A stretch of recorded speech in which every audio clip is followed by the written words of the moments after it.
అద్భుతమైన పాఠాన్ని మనం ఆలోచిద్దాం. సాధారణంగా దేవుడు మనకి ఇచ్చిన జీవితంలో జీవితకాలం అనేది చాలా ప్రాముఖ్యమైనది.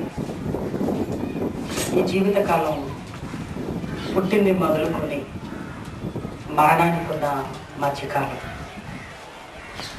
ఈ జీవితకాలాన్ని దేవుడు ఎందుకు ప్రసాదించాడు? మనిషిగా ఈ భూమి మీదకి ఎందుకు మనం వస్తున్నాం? అందరికీ కనిపించిన మనం ఎవరికీ కనిపించకుండా మరణం పేరుతో ఎక్కడికి వెళుతున్నాం అనేది ప్రతి మనిషి ఆలోచించవలసిన ప్రాముఖ్యమైన విషయాలు. కానీ ఈరోజు పుట్టుక అనగానే విందు అని, చావు అనగానే విషాదం అని మనిషి ఆలోచిస్తున్నాడు. అందుకే పుట్టగానే తండ్రి విందు చేసుకోవటం, ఏదైనా మరణం సంభవించగానే చావు అనగానే విషాదం అని, ఈ చావు పుట్టుకల మధ్య ఉన్న ఈ విలువైన జీవితకాలాన్ని దేవుడు ఎందుకు ప్రసాదించాడో అన్న విషయం మరి మనిషి ఆలోచించకపోవటం మూలాన మన జీవితంలో నుంచి ఎన్నో దినాలు దేవుడి కోసం బ్రతకకుండా మరి మనిషిగా మనం వ్యర్థం చేసుకుంటున్నాం. మరి దేవుడు అనగానే దేవుని కోణంలో మన జీవితం ఎలా రూపొందిందో, మన చావు ఒక గమ్యాన్ని నిర్ణయించేదిగా, మన పుట్టుక బాధ్యతను పంచేదిగా మనం ఆలోచించినప్పుడు దేవుడి దగ్గరికి వచ్చిన ప్రతి మనిషికి ముఖ్యంగా జీవితం విలువ తెలియాలి.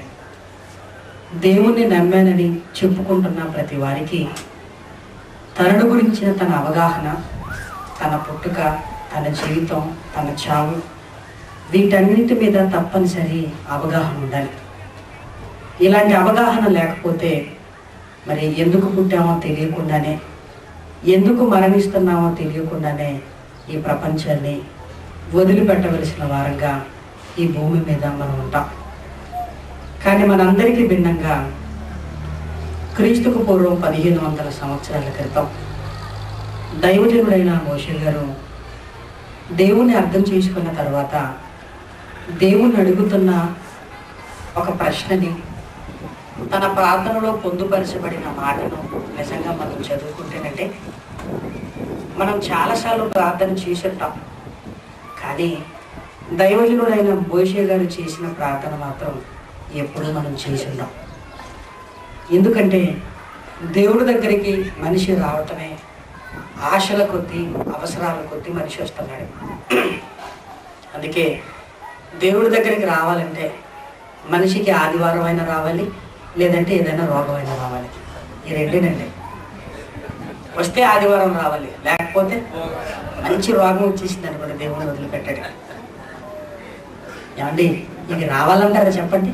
దేవుడి దగ్గరికి మనం రావాలంటే అందుకే అంతవరకు మనిషి తెచ్చుకున్నాడంటే మీరు ఆలోచించండి. అంతవరకు మనిషి తెచ్చుకుంటున్నాడంటే మరి దేవుడు అంటే ఈ రెండింటి గురించి ఆలోచిస్తున్నాడే తప్ప అంతకు మించి మన జీవితం అనేది ఆయన దగ్గర ఉంది, తెలుసుకోవాలనే ఆశ ప్రతి మనిషికి ఉండాలి.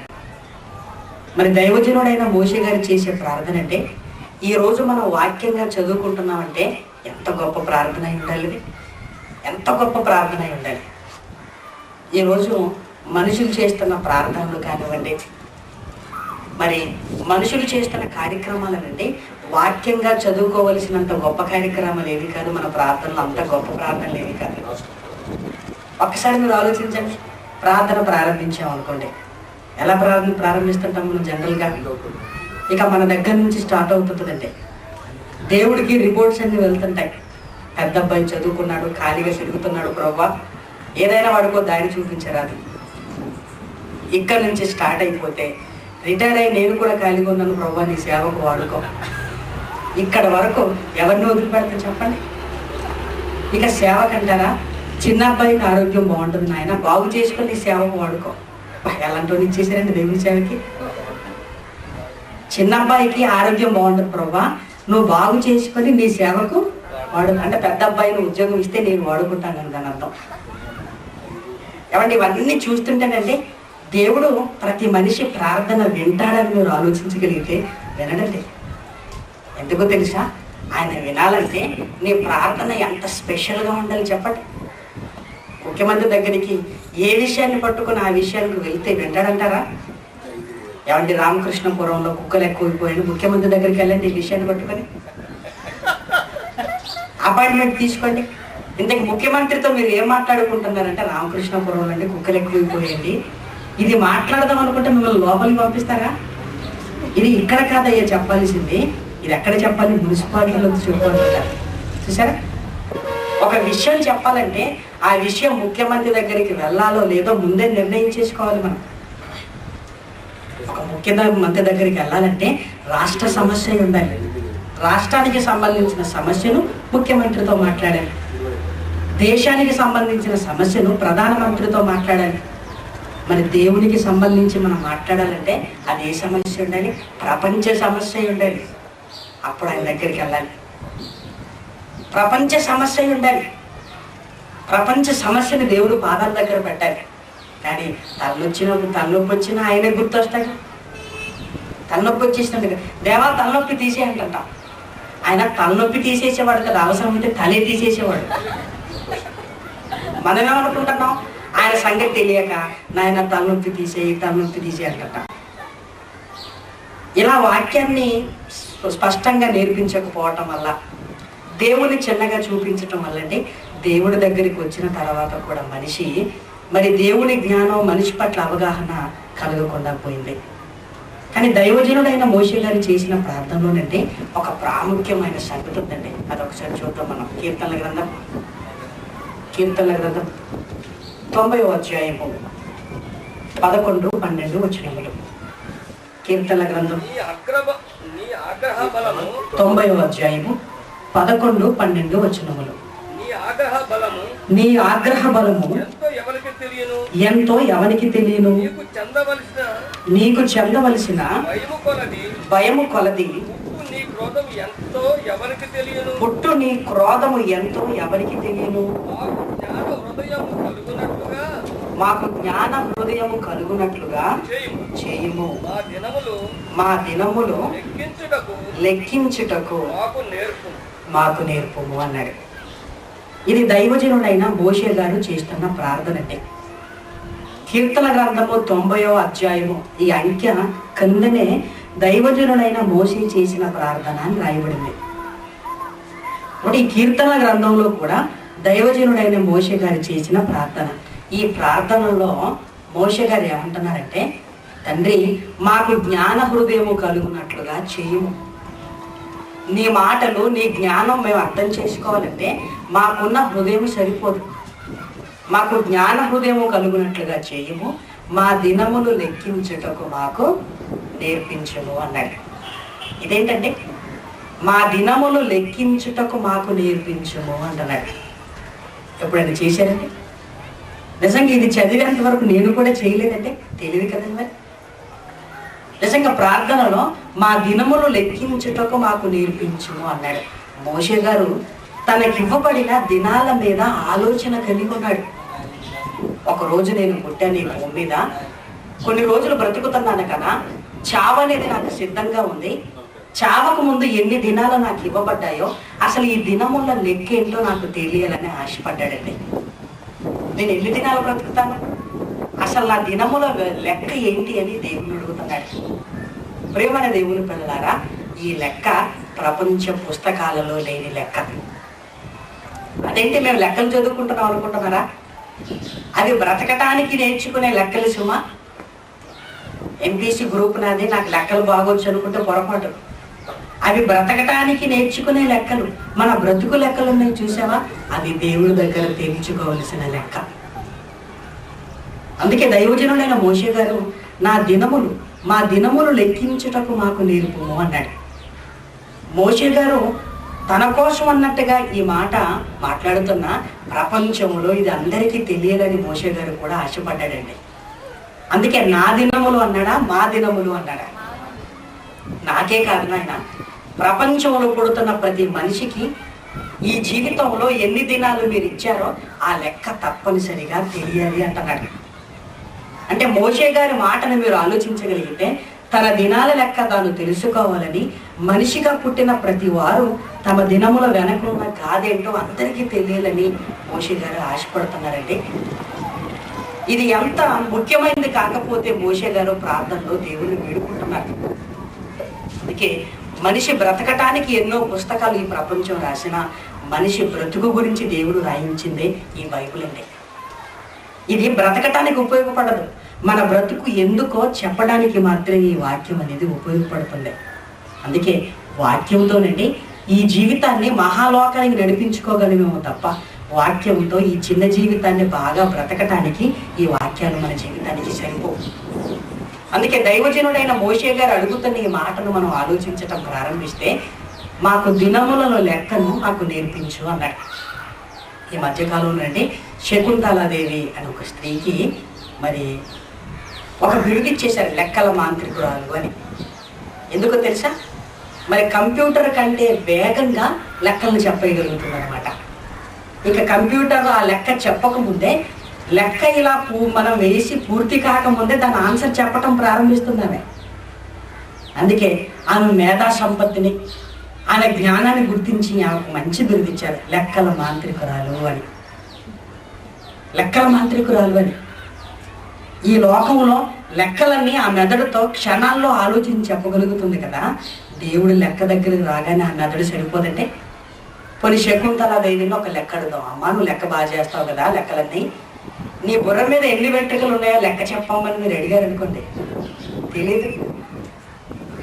ఆ మెదడులో వేసే ప్రతి లెక్కకు ఆన్సర్ ఉంది, కానీ ఆ బుర్ర పైన ఎన్ని వెంట్రుకలు ఉన్నాయో ఈ లెక్క మాత్రం లేదు. ఇది ఎవరు లెక్క పెడతారో తెలుసు. మరి దేవుడు ఏమన్నా ఇచ్చాడంటే మీ తల వెంట్రుకలన్నీ లెక్కింపబడి ఉన్నది అన్నాడు. చూసారా? లెక్కల మాంత్రికురాలకి ఈ లెక్క తెలియదు. ఆమెకే కదండి ప్రపంచంలో ఈ లెక్క ఎవరికి తెలిసి చెప్పండి? ఎప్పటికీ తెలియదండి. చూసారా? అసలు మన గురించి ఆ లెక్క అసలు మనకు తెలియటం లేదు. అందుకే మత్తయి సువార్త 10వ అధ్యాయంలో మంచి మాట దేవుడు రాయించాడు, మీ తల వెంట్రుకలన్నీ లెక్కింపబడి ఉన్నవి అంటాడు. మన గురించి లెక్క ఎప్పుడు ప్రారంభమవుతుందో దేవుడు చెప్పటానికి ఆ మాట రాయించాడు. చూడండి ఒకసారి మత్తయి సువార్త 10వ అధ్యాయం 30వ వచనం. మీ తల వెంట్రుకలన్నీ లెక్కింపబడి ఉన్నది అన్నాడు. అంటే మనిషి జీవితానికి ఒక లెక్క ఉందని, ఆ లెక్క ఎక్కడి నుంచి ప్రారంభం అవుతుందని రాశాడు దేవుడు? తల వెంట్రుకల దగ్గర నుంచి. ఎందుకు అక్కడి నుంచి ప్రారంభించాడో తెలుసా? తల వెంట్రుకల దగ్గర నుంచి మొదలుకుంటే అరిపాదానికి నడిచినప్పుడు ఎన్ని ఇసుక రేణువులు మనకు అంటుకున్నాయో ఆ లెక్క కూడా మనకు ఉందండి. చూసారా? తల నుంచి మొదలుకుంటే అరిపాదం వరకు మీరు నడుస్తున్నప్పుడు ఎన్ని ఇసుక రేణువులు మీ పాదానికి కత్తుకున్నాయో ఆ లెక్క ఉంది. అందుకే శాంపుల్ గా చెప్పాడు ఏమని, నీ వెంట్రుకలు లెక్క పెట్టానంటే దాని అర్థం ఏంటంటే నీ జీవితానికి లెక్క ఉంది, నీ అవయవానికి లెక్క ఉంది. అందుకే 206 ఎముకలు లెక్కుందంటారా? ఎముకలకు లెక్క. 6 లీటర్ల రక్తం లెక్కుందా? లెక్క. చూసారా? దేవుడండి ప్రతి దాన్ని లెక్క పెట్టి నీ జీవితంలో పెట్టాడు. ఎంత లెక్కో తెలుసా? తల వెంట్రుకల దగ్గర నుంచి మొదలుకుంటే అరిపాదం వరకు ఎన్ని నరాలు ఉన్నది, నీలో ఎంత బ్లడ్ ఉన్నది, నీకు ఎన్ని ఎముకలను ఇచ్చాడు, నీ సైజ్ ఎంత, నీ కనుగుడ్డి సైజ్ ఎంత, నీ బరువు ఎంత, ఇవన్నీ ఆయన దగ్గర లెక్కుందంటే ఇవన్నీ ఆయన దగ్గర లెక్కుంది. ఏ రోజు ఎన్ని వెంట్రుకలు వస్తున్నాయి, ఏ రోజు ఎన్ని వెంట్రుకలు వెళ్ళిపోతున్నాయి, ఎన్నింటికి రంగేశావు, ఎన్నింటికి రంగు అంటుకోలేదు, ఇవన్నీ ఇవన్నీ ఎన్ని నల్ల వెంట్రుకలు ఉన్నాయి, ఎన్ని తెల్ల వెంట్రుకలు ఉన్నాయి, ఎన్ని రావటానికి సిద్ధంగా ఉన్నాయి, ఎన్ని ఊడిపోవటానికి సిద్ధంగా ఉన్నాయి, ఈ లెక్క అంతండి. ఎవరి ఇదంతా ఆలోచిస్తేనండి మన గురించి మనకు తెలియని లెక్క దేవుడి దగ్గర మనిషికి ఉన్న లెక్క అండి. అది అసలు మన గురించి మనకే తెలియదు. గోరు ఎప్పుడు పెరుగుతుందో మనకు తెలుసు అంటారా? పెరిగిన తర్వాత తీసేసుకోవటం మాత్రం బాగా తెలుసు. మరి ఎప్పుడు పెరుగుతుంది అంటారా? అది రాత్రి పడుకునేటప్పుడు పెరుగుతుందా, ఆఫీస్కి వెళ్ళేటప్పుడు పెరుగుతుందా, కూర్చున్నప్పుడు పెరుగుతుందా? తెలియదండి మనకి. పుట్టినప్పటి నుంచి ఎన్నిసార్లు గోరు తీసేసావో దాని సైజు ఎంత ఉండవుతుందో దేవుడికి లెక్క తెలుసు. ఏంటంటున్నారు దేవుడు? అందుకే దావీదుకి అర్థమైపోయింది, ఆయన మహానుభావ, నువ్వు పెద్ద లెక్కల మాస్టర్ ఆయన. నేను పడుకుంటే, కూర్చుంటే, లేస్తే, ఏ యాంగిల్లో కూర్చున్నానో, ఎంత కోణంలో కూర్చున్నానో, ఎంత కోణంలో వంగాను, ఇదంతా నీకే నాయన. ఆకాశంలోకి ఎక్కినా నాకు లెక్క, భూమి దిగంతంలోకి దిగినా నాకు లెక్క, నిన్ను తప్పించుకోవడానికి నాకు అవకాశం ఉందన్నాడు. ప్రేమైన దేవుని పిల్లలారా, మన జీవితానికి అంత లెక్క ఉందండి. చాలా మంది తాము గొప్పవారని చెప్పుకోవడానికి ఏమంటారు తెలుసండి? ఆవులిస్తేనంటే పేగులు లెక్క పెడతానంటారు. లెక్క పెడతారేంటి? ఆవులిస్తేనంటే పేగులు లెక్క పెట్టేస్తారని అంటుంటారు.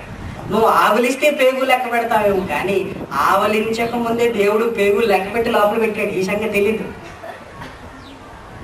మనిషి అయినా ఆవులిస్తే లెక్క పెడతాడేమో, దేవుడికి నువ్వు ఆవులించవలసిన అవసరత కూడా ఏముండదు. ఎందుకంటే ఎన్ని పేగులు పెట్టాడో, ఎన్ని రౌండ్లు తిప్పాడో, లోపల ఎన్నిట్లో ముడతలు పడిందో ఇవన్నీ తెలుసు ఆయనకి. సరే, మన జీవితం గురించి దేవుడికి ఏదంటే తెలియదు. అందుకే మోషే గారు, నాయన మా బ్రతుకు దినాల లెక్క తప్పనిసరి నీ దగ్గర ఉంది. తల వెంట్రుకలు లెక్క పెట్టిన మహానుభావ, మా జీవితపు దినాల లెక్క కూడా నీకు తెలియాలని దేవుడికి ప్రార్థన చేస్తాడండి.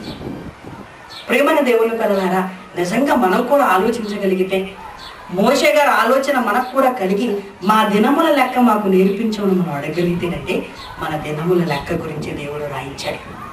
చూడండి ఒకసారి, కీర్తన గ్రంథం 139వ అధ్యాయం 16వ వచనం.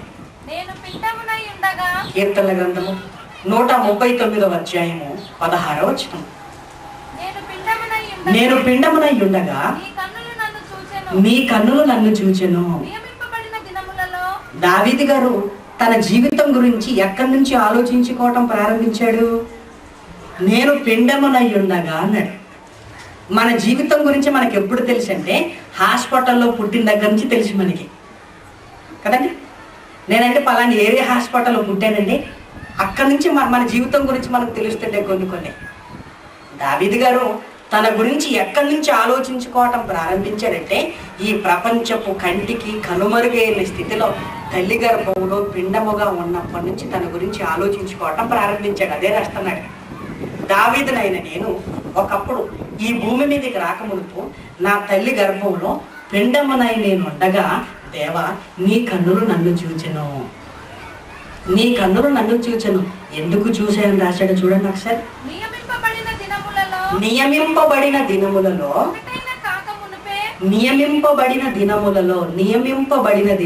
అన్నాడు. నేను పిండముగా ఉన్నప్పుడు నాకు దినములను నువ్వు నిర్ణయించావు. ఎప్పుడు భూమి మీదకి రావాలో నిర్ణయించావు. ఈ భూమి మీద ఎంతకాలం బ్రతకాలో నిర్ణయించావు. ఈ భూమి మీద నుంచి నేను ఎప్పుడు మళ్ళీ నీ దగ్గరికి రావాలో ఈ జీవిత దినాల సంఖ్య నువ్వు నిర్ణయించావు అన్నాడు. అంత మంచిదండి బైబిల్.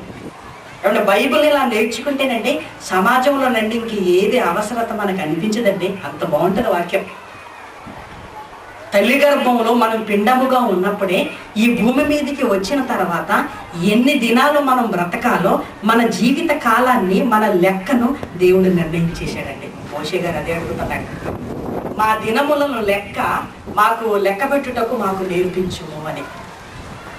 కాబట్టి తల్లి గర్భంలో మనం పిండముగా ఉన్నప్పుడే దేవుడు మన జీవిత కాలాన్ని, మన దినాన్ని నిర్ణయించాడు. ఈ భూమి మీదకి వచ్చిన తర్వాత నువ్వు ఎన్ని సంవత్సరాలు బ్రతకాలి? 20 సంవత్సరాలు బ్రతకాలా? 30 సంవత్సరాలు బ్రతకాలా? 40 సంవత్సరాలు బ్రతకాలా? 50, 60, 70, 80? ఈ సంఖ్య దేవుడు ఎప్పుడు నిర్ణయించాడు? మనం మన తల్లి గర్భంలో పిండముగా ఉన్నప్పుడే ఈ దినాల సంఖ్య నిర్ణయించబడిందండి. అందుకే దావీదు గారు ఆ మాట రాస్తున్నాడు, నేను పిండమునై ఉండగా నీ కన్నులు నన్ను చూచెను. నియమింపబడిన దినాలలో ఒకటైనా కాక మునిపే నేను బ్రతకవలసిన దినములన్నీ నీ గ్రంథములో లిఖితములాయను అన్నాడు. రాసుకున్నాడట ఆయన రాసుకున్నాడు. నీ పుట్టిన తేదీ నీ దగ్గరే కాదు, నిన్ను పుట్టించిన దేవుడి దగ్గర కూడా ఉంది. అక్కడి నుంచి రాసుకున్నాడు. నీ మరణపు తేదీ మరి మరణించిన తర్వాత మనకు తెలుసు అనుకుంటాం, కానీ మనం మరణించక మునిపే మన మరణపు తేదీ కూడా దేవుడికి తెలుసు. అంటే దేవుడికి తెలుసు. ఈ మధ్యకాలంలో ఎన్ని దినాలు నువ్వు బ్రతకాలో కూడా దేవుడికి బాగా తెలుసు. కాబట్టి ప్రియమైన దేవుని పిల్లలారా, మీరు జాగ్రత్తగా ఆలోచించగలిగితే ఇక్కడ ఒక 50 మంది ఉన్నాం.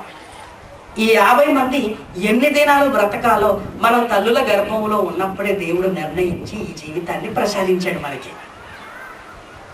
మరి జీవితాన్ని ప్రసాదించాడు. అయితే మరి ఆయుష్లో తేడా ఎందుకు వచ్చిందంటారు కదండి? అందరూ తల్లి గర్భంలో పిండంగా ఉన్నప్పుడు అందరికీ దేవుడు ఆయుష్ ఇచ్చాడు. మరి అందరికీ ఒకే ఆయుష్ని ఇచ్చాడా? ఇవ్వలేదు.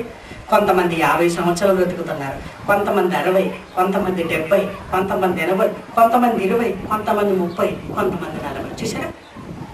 ఈ బ్రతకవలసిన దినాల సంఖ్యలో తేడా వచ్చేసింది. చూడండి ఒకసారి, కుటుంబంలో తండ్రి ఉంటాడు, కొడుకు చచ్చిపోతాడు. తండ్రికి 50 సంవత్సరాలు, కొడుకుకి 25. ఈయన 50 సంవత్సరాలు ఎందుకు బ్రతకాలి, కొడుకు మాత్రం 25 సంవత్సరాలకి ఎందుకు చావాలి? మరి తల్లి గర్భంలో మనం ఉన్నప్పుడు దేవుడు మనకు ఆయుష్నిచ్చినప్పుడు కొంతమందికి ఎక్కువ ఆయుష్ను, కొంతమందికి తక్కువ ఆయుష్ను. ఎందుకు ఈ తేడా వచ్చిందంటారు? మరి ప్రపంచంలో 650 కోట్ల మంది ఉన్నారు సుమారుగా. ఈ 650 కోట్ల మందికి ఎన్ని రకాల ఆయుష్లు చెప్పండి. పుట్టినరోజు చచ్చిపోయిన వారు ఉన్నారు, 10 రోజుల తర్వాత చచ్చిపోయిన వారు ఉన్నారు, 15 సంవత్సరాలు చచ్చిపోయిన వాళ్ళు ఉన్నారు. ఈ వయసులో చనిపోయిన వారు లేరు అనటానికి వీలుందంటారా? చూసారా ఎంత తేడా వచ్చేసిందంటే, ఎంత తేడా. మరి దేవా, తల్లి గర్భంలో మాకు ఆయుష్ నిర్ణయించేటప్పుడు ఎందుకు ఈ తేడా జరిగిందంటే ఆలోచిస్తున్నాను. చెప్పండి ప్రియమైన దేవుని పిల్లలు, ఈ సమాజంలో మనకంటే పెద్దవాడు చచ్చిపోయాడు అనుకోండి, పర్వాలేదండి 70 సంవత్సరాలు బ్రతికాడు అదే గ్రేట్ అనుకుంటూ తీసుకెళ్ళిపోతుంటాం. చిన్నవాడు బ్రతికాడు అనుకోండి, అయ్యో పాపం అంటుంటాం. కానీ ఈ వయసులో వారికి ఎందుకు చావు వచ్చింది? మరి పెద్దవారుగా ఉన్నప్పుడు మనం ఎందుకు బ్రతుకుతున్నామో మనం ఆలోచించాం. చావు గురించి మనిషి నేర్చుకున్నది ఒకటే ఒకటండి. ఏంటో తెలుసా? చావగానే తీసుకెళ్ళి శ్మశానంలో పాతేయటం, అంతే. చచ్చిపోయాడా వెంటనే పెట్టరు కానివ్వండి, చచ్చిపోయాడా బంధువులందరికీ చెప్పండి, అంతే తప్ప చావుని గురించి ఇంకేం ఆలోచించుకున్నారు చెప్పండి? అందుకే చావు అంటే విషాదం అనుకున్నారు. 2-3 రోజులు ఏడుస్తూ కూర్చోవాలి, ఆ తర్వాత మన జీవితంలో మనం పడిపోవాలి, అంతే తప్ప ఎందుకు చిన్నవారు చచ్చిపోతున్నారు, ఎందుకు పెద్దవారు చచ్చిపోతున్నారు, ఎందుకు వీరికి ఇంతే ఆయుష్ ఇవ్వబడింది, ఇదంతా తెలియాలి. అందుకే దైవజనుడైన మోషే గారు ఇదే మాటను అడుగుతున్నాడు. తండ్రి, మా దినములను లెక్కించుటకు మాకు నేర్పించుము అన్నాడు. ప్రేమన దేవుని పిల్లలారా, దేవుడు మనకు ఆయుష్ నిర్ణయించేటప్పుడు దేన్ని పరిగణలోకి తీసుకున్నాడో మనకు తెలిస్తేనంటే మనకు దినాలు ఎందుకు ఇచ్చాడో, ఎందుకు ఈ తేడా జరిగిందో మనకు అర్థమవుతుంది. ఎందుకంటే దేవుడు మనకు ఆయుష్ నిర్ణయించేటప్పుడు దేన్ని పరిగణలోకి తీసుకున్నాడంటే, మన ఇంటి రిపేర్ ఉందనుకోండి, మన ఇల్లు కురుస్తుంది, రిపేర్ చేయించుకోవాలి, పనివారిని తీసుకొస్తాం, పనివారిని తీసుకొచ్చి పనిని చూపిస్తుంటాం. ఇక్కడ కురుస్తుంది, దీన్ని సక్రమంగా బాగు చేయాలి, ఎంత టైం పడుతుందని అడుగుతాం. అంటే వాడు 2 గంటలు పడుతుంది అంటాడు. ఈ 2 గంటలని దేన్ని బట్టి నిర్ణయించుకుంటాడు? దేన్ని బట్టి? పనిని బట్టి. కాలాన్ని దేన్ని బట్టి నిర్ణయించుకున్నాడు? అక్కడ పనిని చూశాడు, కాలాన్ని నిర్ణయించుకున్నాడు. జాగ్రత్తగా మీరు ఆలోచించండి. ఒకవేళ మీరు పని చూపించకుండా ఎంత టైం పడుతుందో చెప్పన్నాడు అనుకోండి, ఏం చెప్పగలడండి? చెప్పలేడు. ఏమండి, ఇల్లు కట్టుకోవాలనుకుంటున్నానండి, ఎంత టైం పడుతుంది మీరు చెప్పండి అని అనుకోండి. ఇల్లుకి సరేనండి, స్లాబ్ వేస్తారా, పెంక వేస్తారా, గుడి చేసుకుంటారు, ఇవన్నీ చెప్పాలి కదా. దాన్ని బట్టి, పనిని బట్టి ఆలోచిస్తారు. తండ్రి అయిన దేవుడు కూడా తల్లి గర్భంలో మనం పిండముగా ఉన్నప్పుడు మనకు ఆయుష్ నిర్ణయించేటప్పుడు ఈ భూమి మీదకి వచ్చి మనం చేయబోతున్న పనిని బట్టి మనకు ఆయుష్ నిర్ణయించాడండి. ఈ భూమి మీదకి వచ్చి దేవుడి కోసం మనం చేయబోతున్న కార్యక్రమాలను ముందు చూశాడు. ఇన్ని కార్యక్రమాలు చేయాలంటే 50 సంవత్సరాలు ఉండాల్సిందే. మనకు జీవితకాలాన్ని దేవుడు నిర్ణయించింది ఊరికే లక్కీ లాటరీగా ఇవ్వలేదంటే చాలా మంది సంతోషపడుతుంటారు. మా తాతకండి 99 అని, ఇంకొకటైనా సెంచరీ అంటుంటారు. ఇంకొకటేనంటే ఈ 100 ఎందుకు వచ్చి ఆలోచించారా? మరి ఈ 100 ఎందుకు ఇచ్చాడు దేవుడు? ప్రేమల దేవుని పిల్లలారా, ఆయుష్ వెనకాల దేవుడు ఆలోచనంటే, తల్లి గర్భంలో మీరు ఉన్నప్పుడు మీకు ఆయుష్ నిర్ణయించేటప్పుడు మీరు భూమి మీదకి వచ్చి చేయబోతున్న దేవుని కార్యక్రమాల లిస్టు చూశాడు. లిస్టు చూసి, నా కుమార్తె చాలా కార్యక్రమాలు చేయాలి కదా, ఈ కార్యక్రమాలన్నీ చేయాలంటే 60 సంవత్సరాలు నేను ఇవ్వాలి. 60 రాశాను నీకు. నా కుమారుడు కొన్ని కార్యక్రమాలు చేయాలి, అయితే 20 సరిపోతుంది. ఈ పని చేయాలంటే 20 చాలు, 20 సంవత్సరాలు. లేదా నా కుమారుడు ఇంకా ఎక్కువ పని చేయాలి, 120. నా ఆయుష్ నిర్ణయించాడు. అందుకే తేడా వచ్చిందనమాట. అంటే మీరు చేయబోతున్న పనిని బట్టి దేవుడు తల్లి గర్భంలో మీకు ఆయుష్ నిర్ణయించాడు. 60 సంవత్సరాలు ఇచ్చాడంటే 60 సంవత్సరాల పని నీకుందని దాని అర్థం. మనం ఏమనుకుంటుంటాం, 60 రాగానే షష్టి పూర్తి చేసుకోవాలనుకుంటుంటాం. అంటే 60 ఇచ్చింది షష్టి పూర్తి చేసుకోమని, 75 ఇచ్చింది స్వర్ణోత్సవం చేసుకోమని, 100 ఇచ్చింది వజ్రోత్సవం చేసుకోమనా? ఈ మధ్యకాలంలో రామనాయుడు వజ్రోత్సవం అట. చలనచిత్ర చక్రవర్తి అట ఆయన. చలనచిత్ర పాతాళపు చక్రవర్తి ఏం కాదు. అంటే ఈ జీవిత కాలాన్ని దేవుడు ఎందుకు ఇచ్చాడంటే, నాయన చలనచిత్ర చక్రవర్తిగా ఉండి సమాజాన్ని పాడు చేయమనా? తెలియదండి ఆయనకి. 75 నాకు నిండాయి అనుకుంటున్నాడు. 75 పూర్తయ్యాడు. మరి దేవుడిచ్చిన పని పూర్తయిందా? ప్రేమ దేవుని పిల్లల ఒక్కసారి మీరు ఆలోచించండి. మన ఆయుష్ వెనకాల దేవుడికి సంకల్పం ఉంది. 20 ఇచ్చినా, 30 ఇచ్చినా, 40 ఇచ్చినా, 50 ఇచ్చినా, 100 ఇస్తున్నాడంటే మీరు భూమి మీదకి వచ్చి దేవుడి కోసం చేయబోతున్న కార్యక్రమాలను చూసుకున్నాడు. ఎందుకంటే నీకంటే ముందు మీరు చేయబోతున్న పనులు దేవుడు నిర్ణయించాడు గనక. మనమేమనుకుంటాం, మనం ముందే పుట్టామనుకుంటుంటాం. కానీ నువ్వు చేయబోతున్న పనిని ముందు నిర్ణయించారు. ఆ తర్వాత దేవుడు నీకు ఆయుష్నిచ్చి ఈ భూమి మీదకి రప్పించాడు. ఈ 2 రోజుల కార్యక్రమం ఉంది మనకి. ఈ 2 రోజులలో ఏం చెప్పబోతున్నానో ముందుగా నీకు ఇచ్చాను. ఆ తర్వాత వచ్చి నేను చెప్పాను. ఏది ముందంటారు? ఏది చెప్పబోతున్నానో, ఏది చేయబోతున్నానో ముందు, ఆ తర్వాత చేయటం. నీ రాక కంటే ముందు భూమి మీదకి వచ్చి దేవుడి కోసం ఎన్ని కార్యక్రమాలు చేయబోతున్నావో దేవుడు ముందుగా నిర్ణయించాడు. ఆ నిర్ణయించిన కార్యక్రమాలు చేయటానికి నిన్ను భూమి మీదకి పంపించాడు. అంటే పని ముందు, ఆ తర్వాత నువ్వు. ఆ పనిని బట్టే తల్లి గర్భంలో నీకు ఆయుష్ నిర్ణయించాడంటే ఆ మాట చూడండి ఒకసారి. ఎఫెసీలకు రాసిన పత్రిక 2వ అధ్యాయము 10వ వచనం. ఎఫెసీలకు రాసిన పత్రిక 2వ అధ్యాయము 10వ వచనం. ఎఫెసీలకు రాసిన పత్రిక 2వ అధ్యాయము 10వ వచనం. మరియు వాటి యందు మనము నడుచుకొనవలెనని దేవుడు ముందుగా సిద్ధపరిచిన మనకంటే ముందుగా సిద్ధపరిచిన సత్క్రియలు చేయుటకై మనము క్రీస్తు యేసునందు సృష్టింపబడిన వారమై ఆయన చేసిన పని అయి ఉన్నాము అన్నాడు. ఆయన చేసిన పని ఎందుకు? నువ్వు పని చేయాలని నిన్ను చేశాడు. అందుకే జీవిత కాలాన్ని నీకు నిర్ణయించాడు. ప్రేమని దేవుని వల్లారా. అందుకే దావీదుగా రాస్తున్నాడు, నేను పిండమునై ఉండగానే నీ కన్నులు అప్పుడే నన్ను చూచాయి. నేను చేయవలసిన పనిని బట్టి నేను బ్రతకవలసిన దినములన్నీ నీ గ్రంథములో నువ్వు రాసుకున్నావు అన్నాడు. ఇలా తల్లి గర్భంలో మనం పిండముగా ఉన్నప్పుడే దేవుడు జీవిత కాలాన్ని నిర్ణయించాడు. కాలాన్ని ఇస్తే సరిపోతుందంటారా? పని చేయగలరా? ఏమయ్యా ఇల్లు కట్టాలి, నీకు 2 నెలలు టైం ఇస్తున్నాను కదా, 2 నెలలు టైం తీసుకో. మరి ఇంటి పని చెయ్యాలి అన్నప్పుడు చేయటానికి కావలసిన మెటీరియల్ ఎవరు ఇవ్వాలి? సిమెంట్ నువ్వే తెచ్చుకో, ఇటుక నువ్వే తెచ్చుకో అంటే పని చేస్తారా? పారిపోతాడు. ఆయన పని మాత్రమే చేయగలడు. ఆ పనికి అవసరమైన మెటీరియల్ అంతా మీరే ఇవ్వాలి. కంకర తెచ్చి ఇవ్వాలి, సిమెంట్ తీసుకొచ్చి ఇవ్వాలి, అన్ని మీరే ఇవ్వాలి.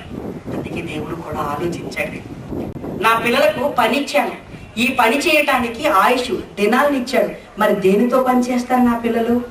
అందుకేనండి ఈ ఆకారాన్ని తయారు చేశాడు. ఈ ఆకారాన్ని తయారు చేశాడు. పిండముగా ఉన్నది మొదలుకొని నీకు ఆయుష్ నిర్ణయించిన తర్వాత అక్కడి నుంచి ఈ అందమైన ఆకారం అనేది తయారైపోయిందండి. ఎందుకు? నీకివ్వబడిన జీవిత కాలంలో నీకిచ్చిన ఈ ఆకారంతో దేవుడిచ్చిన పనిని చేయటానికి అని. చూసారా, పని అనేది చాలా ప్రాముఖ్యమైందనమాట. ఆ పని కోసం కాలాన్ని ఇచ్చాడు, ఆ పని చేయటానికి నీకు ఆకారాన్ని ఇచ్చాడు. ఆ పని చేయటానికి ఎంతమైన ఆకారాన్ని ఇచ్చాడు. తలిచ్చింది ఆలోచించమని ఆ పనిని ఎలా చేయాలని. కాళ్ళు చేతులు ఈ ఆకారాన్ని ఇచ్చింది నీకు ఇవ్వబడిన జీవిత కాలంలో ఈ ఆకారాన్ని ఉపయోగించి తండ్రి నిర్ణయించిన కార్యక్రమాలు చేయమని. అందుకే ఆకారాన్ని తయారు చేశాడు. పోనీ ఆకారాన్ని తయారు చేశాడు. ఆకారం ఉంటే ఈరోజు పని చేయగలమంటారా? బొమ్మలకు కూడా ఆకారం ఉందండి, పనిచేస్తాయంటారా? మళ్ళీ దేవుడు ఆలోచించాడు, నా పిల్లలకు మంచి ఆకారాన్ని ఇచ్చాను, ఈ ఆకారం ఇవ్వగానే ఎలా పనిచేస్తారు? ఈ ఆకారంలో కదలికలు ఉండాలి. ఈ ఆకారంలో కదలికలు ఉండాలి. మనం ఉద్యోగం చేయడానికి వెళ్తున్నాం, చేతులతో వెళ్ళిన తర్వాత అక్కడ పని చేయడానికి చేయలేవలేదనుకోండి, ఏం చేస్తారు? చెయ్యి ఉంది, చెయ్యి లేవలేదు అనుకోండి, పని చేయలేం కదా. అంటే ఈ చెయ్యి పని చేయాలంటే ఈ చెయ్యికి కదలికలు ఉండాలి, ఈ కాలుకు కదలికలు ఉండాలి, ఈ మెదడుకు కదలికలు ఉండాలి, ఈ శరీరం అంతా కదలికలు ఉండాలి. అందుకే కదిలించడానికండి ఈ శరీరంలో విలువైన ఆత్మను పెట్టాడు. అదే చెప్పాడు, జీవింప చేయించున్నది ఆత్మీయే గాని శరీరము ఎందుకు పనికిరాదన్నాడు. చూసారా, దేవుడు పని నిర్ణయించాడు, ఆ పని చేయటానికి కాలాన్ని నిర్ణయించాడు. ఆ పని చేయటానికి ఈ కాలంలో నీకు ఇవ్వబడిన శరీరంతో పని చేయాలి. ఆ తర్వాత ఈ శరీరాన్ని కదిలిస్తున్నాడు, కదిలిస్తేనే మీరు పని చేయగలరు కనుక. ఏమంటే దేవుని పని ఎంత ప్రాముఖ్యమైందండి. ఆకారాన్ని ఇచ్చింది అందుకే, నీకు ఆయుష్ కాలాన్ని ఇచ్చింది అందుకే, లోపల ఆత్మను పెట్టింది కూడా అందుకే. కానీ పనిని పాస్టర్లకు అప్పచెప్పేసాం మనం. సరే, ఆకారాలు వాళ్ళకే ఉన్నాయంటారా? ఆత్మ వారికే ఉందా? జీవితకాలం కూడా వారికే ఉందా? మనమేమనుకుంటున్నాం, పని పాస్టర్ గారిది, మన పనుల్లో మనకి వెళ్ళిపోదాం అనుకుంటున్నాం. ఆయన ఒక్కడిదే కాదు, ఆకారాన్ని తెచ్చుకున్న ప్రతి వ్యక్తికి దేవుడు పని ఉంది. అందుకే ఆయుష్ని ఇచ్చాడు, ఈ ఆకారాన్ని ఇచ్చాడు, కదిలింప చేస్తున్నాడు. ప్రియమైన దేవుడు కన్నారా, మన జీవిత వెనకాల, మన జీవితపు దినాల వెనకాల ఉన్న వివరణ ఇది. పని ఉంది, ఆ పని మీద నీ ప్రపంచంలోకి వచ్చాం. ఫ్యాక్టరీ ఉందనుకోండి, ఆ ఫ్యాక్టరీలో వస్తువులు తయారు చేస్తుంటారు. ఈ వస్తువులు ఎందుకు తయారు చేస్తున్నారంటే ఈ వస్తువులతో సమాజంలో పని ఉంది కనుక. ఆ వస్తువులు ఫ్యాక్టరీలో నుంచి రావాలి, మనం కొనుక్కోవాలి, మన పనికి మనం ఉపయోగించుకోవాలి. మనిషి వస్తువు తయారు చేస్తున్నాడంటే ఆ వస్తువుతో మనిషికి పని ఉంది కనుక. దేవుడు కూడా తల్లి గర్భంలో నిన్ను తయారు చేస్తున్నాడంటే నీతో పని ఉంది, ఆయనకి నీతో పని ఉంది. అందుకే జీవితకాలాన్ని ఇచ్చాడు, అందుకే జీవితకాలాన్ని ఇచ్చాడు. మోషే గారు ప్రార్థన చేస్తున్నాడు. కీర్తన గ్రంథము 90వ అధ్యాయము 12వ వచనం. కీర్తన గ్రంథం 90వ అధ్యాయం 12వ వచనం. మాకు జ్ఞాన హృదయము కలుగునట్లుగా చేయము, మాకు దినములు లెక్కించుటకు మాకు నేర్పించము. మోషే గారు ఎందుకు ఈ మాట అంటున్నారో ఆలోచించారా? తండ్రి, మాకు ఇవ్వబడిన జీవిత దినాల వెనకాల నీకొక సంకల్పం ఉంది. నీ పని చేయటానికి మాకు దినాలను ఇచ్చాం. ఈ సంగతి తెలియక మా పనిలో మేము పడి మా జీవిత కాలంలో మీరిచ్చిన ఈ పనిని పక్కన పెట్టి మా దినాలన్నీ వ్యర్థం చేసుకుంటాం నాయన అన్నాడు. మోషే గారు ఎప్పుడు ఈ ప్రార్థన చేస్తున్నారో మీరు ఆలోచించగలిగితేనంటే, మోషే గారికి తల్లి గర్భంలో పిండముగా ఉన్నప్పుడే దేవుడిచ్చిన ఆయుష్, జీవిత దినాలు 120 సంవత్సరాల దినాన్ని ఇచ్చాడు. 120 సంవత్సరాల ఆయుష్ని ఇచ్చాడు. ఎందుకు ఇచ్చాడు మోషే గారికి? భూమి మీదకి వచ్చి 120 సంవత్సరాల పనిని చెయ్యాలి. అంత పని ఉంది కనుకనే 120 సంవత్సరాల ఆయుష్ని ఇచ్చేశాడు. మోషే గారు భూమి మీదకి వచ్చాడు. 40 సంవత్సరాలు ఎక్కడ పెరిగాడో తెలుసా? ఫరో దగ్గర పెరిగాడు. ఫరో ఇంట్లో పెరిగాడు, ఫరో దగ్గర. అంటే దేవుడిచ్చిన 120 సంవత్సరాల్లో ఎన్ని సంవత్సరాలు వేస్ట్ అయిపోయింది? 40 వేస్ట్ అయిపోయింది. ఆ తర్వాత అక్కడి నుంచి మిద్యాన్ అరణ్యంలోకి వెళ్ళిపోయాడు.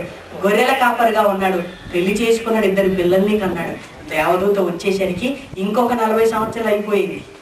దేవుడిచ్చిన జీవితకాలం ఎంత? 120. ఈ 120లో ఫరో దగ్గర 40 సంవత్సరాలు ఆగిపోయింది, గడిగిపోయింది. ఆ తర్వాత మిద్యాన్ అరణ్యంలో గొర్రెలను పెంచడానికి 40 సంవత్సరాల కాలం అయిపోయింది. మిగిలిన కాలం ఎంత? ఇంకా 40. అప్పుడు మోషే ఖండమైపోయింది. దేవదూత వచ్చిన తర్వాత, మోషే, నువ్వు గొర్రెలు మేపటానికి పుట్టావు అనుకుంటున్నావా? కారణజన్ముడు కదా. నువ్వు గొర్రెలను పెంచడానికి దేవుడు నీకు ఆయుష్ ఇచ్చావు అనుకుంటున్నావా? ఈ ఆయుష్ వెనకాల దేవుడు పని ఉంది. నీ జన్మకు కారణం ఏంటో తెలుసా? నీ పని ఏంటో తెలుసా? ఇశ్రాయేలీలను ఐగుప్తు ఈ బానిసత్వంలో నుంచి పాలు తేళ్లు ప్రవహించు పాలస్తీనాకు తీసుకెళ్ళడానికి ఆ కారణంతో నువ్వు పుట్టావు మోషే. నువ్వేం చేస్తున్నావు? గొర్రెలు మేపుకుంటున్నావు. ఇది నీకు న్యాయమా? దేవుడు ఆయుష్ ఇచ్చింది తన పని కోసం. ఆ పని ఇశ్రాయేలుని నడిపించాలి. నువ్వేం చేస్తున్నావు? గొర్రెలు మేపుకుంటూ ఉంటున్నావు. నీ జీవిత కాలంలో ఇప్పుడే 80 సంవత్సరాల కాలం అయిపోయింది. ఇంకెంతకాలం బ్రతుకుతావో తెలియదు. దేవుని పని మాత్రం మిగిలిపోయింది మోషే అన్నాడు. ఎప్పుడైతే దేవదూత ఈ మాట చెప్పిందండి, మోషే గసగస వణికిపోయాడు. ఈ మాటలు నాకు ముందే తెలిస్తే ఎంత బాగుండో. ఈ మాట నేను అర్థం చేసుకునే సమయానికి నాకు ఎంత జీవిత కాలం అయిపోయింది? 80 సంవత్సరాల జీవిత కాలం అయిపోయింది. 80 సంవత్సరాలు ఇంకెంతకాలం బ్రతుకుతానో తెలియదు నాయన. ఆ లెక్క చెప్పు నాయన, నీ కోసం బ్రతుకుతా అంటున్నాడు. మాకు జ్ఞాన హృదయం కలుగునట్లుగా చెయ్యము, మా దినములు లెక్కించుటకు మాకు నేర్పించు అన్నాడు. ఏమండి మోషే గారు ఎంత తెలివిగా ఈ మాట అన్నాడో తెలుసండి. నాయన మాకు దినములను లెక్క పెట్టే విధానం కావాలి. మనం ఏం చేస్తుంటాం? సంవత్సరాలు లెక్క పెట్టుకుంటుంటాం కదండి. ఎవరైనా దినాలు లెక్క పెట్టుకున్నారా? లెక్క పెట్టారు. సంవత్సరాలు లెక్క పెట్టుకుంటుంటాం మనం. కానీ మోషే అంటున్నాడు, ఇక సంవత్సరాలు వద్దు, దినాలు లెక్క పెట్టుకునే విధానం కావాలి అంటున్నాడు. ఎందుకంటే మనకి ఇవ్వబడిన సంవత్సరాలలోనండి, ఇప్పుడు నాకు 27 సంవత్సరాలు. 28 కావాలంటే ఒక సంఖ్య పెరగాలంటే ఎంతకాలం ఆగాలి? 365 దినాలు అయితే 27 నుంచి 28కి వెళ్ళిపోతాయి. అంటే సంవత్సరానికి ఒక అంకె పెరుగుతుంటది. అప్పుడు మనం ఏమనుకుంటాం తెలుసా? 27 కదా 27 కదా అనుకుంటాం. అదే దినాలను లెక్క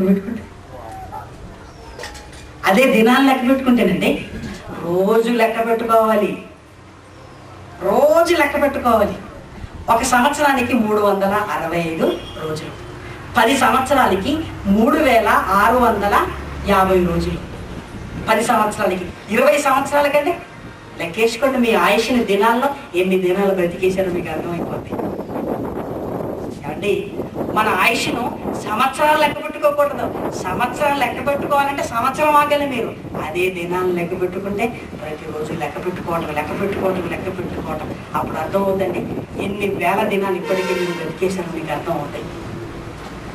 మీ సంవత్సరాల ఆయుష్ ఇంటూ 365 వేయండి. ఎన్ని వేల దినాలు అయింది ఈ ప్రపంచంలోకి వచ్చో, ఎన్ని వేల దినాలు అప్పుడే ఈ ప్రపంచంలో బ్రతికేశారో మీకు అర్థం అవుతుంటే.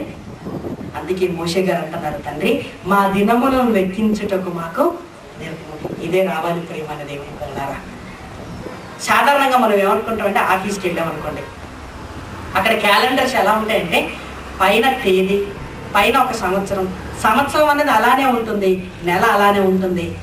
ఈ తేదీని ఇలా చింపి తీసేసి పడేసే క్యాలెండర్స్ ఉంటాయి. ఆఫీస్కి వెళ్ళగానే వెంటనే డేట్ దగ్గరికి వెళ్ళి, మరి ఈరోజు డేట్ ఎంతంటే 22 తేదీని ఇలా చింపేసి మడిచేసి డస్ట్బిన్లో పడేస్తుంటాం. అలా చేసేటప్పుడు మనం ఏమనుకుంటామో తెలుసండి, దినం క్యాలెండర్కి అయిపోయింది అనుకుంటాం. దినం క్యాలెండర్కి అయిపోయిందా మనకైపోయిందా? మనం ఏమనుకుంటుంటాం? క్యాలెండర్కి అయిపోయిందని చింపేసి ఇట్లా డస్ట్బిన్లో విసిరేస్తామండి. దాని అర్థం ఏంటో తెలుసా? దేవుడిచ్చిన ఈ జీవిత దినాల పుస్తకంలో నుంచి ఒక దినాన్ని నువ్వు చింపుకొని ఇలా మడిచి డస్ట్బిన్లో పడేసుకున్నావు అనమాట. నెల అయిపోయింది అనుకుని ఇంకా క్యాలెండర్ మార్చలేదని గబగబా వెళ్ళిపోయి క్యాలెండర్ తిప్పేస్తామండి మనం. నెల దానికి అయిపోయిందా మనకైపోయిందా? నెల దానికి కాదు మనకైపోయింది. 30 దినాలు దేవుడిచ్చిన జీవిత కాలంలో అయిపోయిందండి. కొత్త క్యాలెండర్ కొనుక్కునేటప్పుడు పాత క్యాలెండర్ ఎలా చూస్తామండి? విసిరివేస్తే ఎక్కడో పడిపోతుంది. విసిరివేసింది క్యాలెండర్ కాదు, దేవుడిచ్చిన జీవిత దినాల 365 దినాలను విసిరేసుకున్నాం నీ జీవితంలో నుంచి. ఆలోచించండి ప్రియమైన దేవుని పిల్లలారా. డబ్బు లెక్క పెట్టుకుంటాం కదా జాగ్రత్తగా, బ్యాంకులో మీరు చూడండి ఎంత జాగ్రత్త ఉంటారండి. మరి క్యాషియర్ డబ్బులు లెక్క పెట్టి మనకి ఇస్తాడు. ఒక్కసారి అతను లెక్క పెడతాడు, ఇంకోసారి మిషన్లో పెడతాడు. మిషన్లో చూపిస్తాడు, నెంబర్ చూసుకోమో జాగ్రత్తగా అంటాడు. ఆయన నమ్మకుండదు మనకు. మళ్ళీ మూల కూర్చుంటాం. నాలుకంతా బయటికి తీసుకొచ్చి ఈ నోటి మీద ఉన్న ఉమ్మంతా నోట్ల కంటేసేయాలి. లెక్క పెట్టుకోవటమే. ఏమంటే మనకు లెక్కలు బాగా వచ్చంటారా, ఆయనకు వచ్చంటారా? మనకు వచ్చాట. మనకు వస్తే అక్కడ ఉండేవారం మనం. ఆయన అక్కడ ఎందుకున్నాడంటే లెక్కలు బాగా వచ్చి అక్కడ ఉన్నాడు, మనం బయట ఉన్నాం. ఆయన లెక్క పెట్టే మనకు మనిషి అంటుంది కదంటే పక్క ఎవరైనా వచ్చారనుకో ఆయన కూడా ఇచ్చేస్తాం. నువ్వు ఒకసారి లెక్క పెట్టాలి. దినంలో సంపాదించిన సంపాదన, నెలలో సంపాదించిన సంపాదన లెక్క పెట్టుకుంటున్నాం. మరి దినాల సంగతి ఏం చేశారు చెప్పండి? 100 అంటారా? రేపు పొద్దున 200 సంపాదించవచ్చు. కానీ ఈ దినాన్ని మీరు సంపాదించగలరా? ఒక క్షణాన్ని మీ జీవితంలో తిరిగి రాగలరా? ప్రియమైన దేవుని పిల్లలారా, మన జీవిత చిహ్నాలు చాలా ప్రాముఖ్యమైనది. మోషేకి అర్థమైపోయి గసగసలాడిపోయాడు. 120 సంవత్సరాల పని ఉంది. ఇప్పుడు నాకున్న ఆయుష్ ఎంత? 40 సంవత్సరాలు. ఇంకెంతకాలం బ్రతుకుతానో తెలియదు. ఇప్పుడు ఈ ఉన్న కాలంలో ఎంత పని చేయాలి? 120 సంవత్సరాల పని చేయాలన్న మోషేనండి. మోషే తీసుకున్న నిర్ణయం తెలుసా? ఐగుప్తు సింహాసనం వద్దు అనుకున్నాడు. ఇప్పటికే 80 సంవత్సరాలు వేస్ట్ అయిపోయిందమ్మా. మళ్ళీ 40 సంవత్సరాల సింహాసనం మీద కూర్చున్నాను అనుకోండి, బ్రతుకుంటే సింహాసనం ఉంటాను, చచ్చిపోతే పాతాళంలో ఉంటాను. మోషే గారు ఆలోచించాడంటే బ్రతికుంటే సింహాసనం మీద ఉంటాను, చచ్చిపోతే పాతాళంలో ఉంటాను. వద్దు, దేవుని పని చేయాలన్నాడు. ఎబ్రీయులకు రాసిన పత్రిక 11వ అధ్యాయము 26వ వచనం ఒకసారి చూడండి. ఎబ్రీయులకు రాసిన పత్రిక 11వ అధ్యాయము 26వ వచనం. ఎబ్రీయులకు రాసిన పత్రిక 11వ అధ్యాయము 26వ వచనం. మోషే పెద్దవాడైనప్పుడు విశ్వాసమును బట్టి ఐగుప్తు ధనము కంటే క్రీస్తు విషయమైన నింద గొప్ప భాగ్యమని ఎంచుకొని అల్పకాలము పాపభోగం అనుభవించట కంటే దేవుని ప్రజలతో శ్రమ అనుభవించట మేలని యోచించి ఫరో కుమార్తె యొక్క కుమారుడని అనిపించుకున్నట్టుకు ఒప్పుకొనలేదు. వద్దు, ఇక నేను ఎంతకాలం బ్రతుకుతానో తెలియదు.